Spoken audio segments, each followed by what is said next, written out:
నా పేరు లావేటి వీర శివాజీ. కైకలూరు నియోజకవర్గం All India Forward Bloc Netaji స్థాపించిన పార్టీ 1939లో నేతాజీ గారు స్థాపించారు. ఆ పార్టీ తరఫున కైకలూరు ఎమ్మెల్యే అభ్యర్థిగా పోటీ చేస్తున్నా. ఈ రోజున నామినేషన్ వేయడం జరిగింది. నేను 30 సంవత్సరాల నుంచి రాజకీయాల్లో సర్వీస్ చేసిన ఈ కైకలూరు నియోజకవర్గానికి, ఎందుకంటే నేను కానీ పోటీ చేసినట్లయితే ముందుగా ఈ కైకలూరు ప్రాంతంలో, ఈ కైకలూరు నియోజకవర్గంలో ప్రధానమైనటువంటి సమస్య త్రాగునీరు. నేను ప్రతి గ్రామానికి మంచిగా త్రాగునీరు ఏర్పాటు చేపిస్తాను. ఎందుకంటే కామన్ మ్యాన్, ఒక సాధారణ బడుగులకి పేద ప్రజలకి మంచినీళ్ళు వసతి కావాలా, డ్రైనేజీ వసతి కావాలా, మంచి ఇల్లు కావాలా.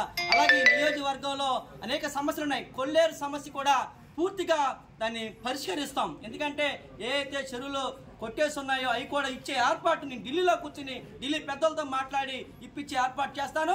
అలాగే వాళ్ళ పిట్టల కేంద్రం ఏదైతే ఉందో దాన్ని కూడా అభివృద్ధి చేయాల్సిన అవసరం చాలా ఉంది. పర్యాటక కేంద్రంగా ఈ కైకలూరు ప్రాంతాన్ని చాలా అభివృద్ధి చేయొచ్చు. అలాగే మన ప్రియతమ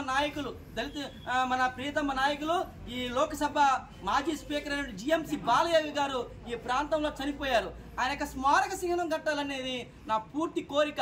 కొల్లేరు ప్రాంతం కొవ్వాళ్ళంకలో చనిపోయారు, ఆయన స్మారక చిహ్నం ఏర్పాటు చేయాలి. అలాగే ఈ కైకలూరు పట్టణంలో కొన్ని వేల మంది ఉన్నటువంటి వెలంపేట ఎప్పుడు కూడా వర్షాలకు మునిగిపోతుంది. నేను పూర్తిగా డ్రైనేజీ నేను గెలవసిన మొదటి రోజునే నేను నా సొంత డబ్బులతో డ్రైనేజీ ఏర్పాటు చేస్తానని చెప్పి ఈ సందర్భంగా తెలియజేస్తూ ఈ కైకలూరు ప్రాంతాన్ని అభివృద్ధి చేస్తానని చెప్పి కోరుకుంటూ, నా ఈ యొక్క అవకాశాన్ని ఆల్ ఇండియా ఫార్వర్డ్ బ్లాక్ సింహం గుర్తుకు వేయాలని చెప్పి కోరుతూ శిరస వంచి నమస్కారాలు తెలియజేస్తున్నాను. జై హింద్, భారత్ మాతాకి జై.